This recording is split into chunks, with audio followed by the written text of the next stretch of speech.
বাংলাদেশ ইসলামী ছাত্র সেনার ঢাকা মহানগর দক্ষিণের সাবেক সভাপতি ও কেন্দ্রীয় সদস্য মাওলানা মোহাম্মদ রইস উদ্দিন খোকনকে ষড়যন্ত্রমূলকভাবে হত্যা করা হয়েছে বলে অভিযোগ উঠেছে।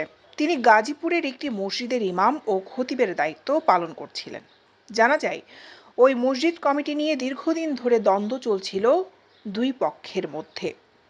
গত ২৬ এপ্রিল একটি সুন্নি সুফি সমাবেশ থেকে ফেরার পর তাকে বলাৎকারের মিথ্যা অভিযোগে আটক করে নির্যাতন করা হয় বলে অভিযোগ পাওয়া গেছে। পরবর্তীতে গুরুতর আহত অবস্থায় তাকে পুলিশের কাছে হস্তান্তর করা হয়। অভিযোগ রয়েছে, পুলিশ যথাযথ চিকিৎসার ব্যবস্থা না করায় তিনি মারা যান।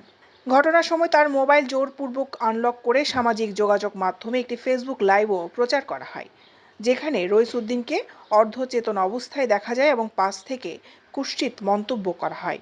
ছাত্র সেনা ও আহলে সুন্নাত ওয়াল জামায়াতের পক্ষ থেকে এই হত্যাকাণ্ডের তীব্র নিন্দা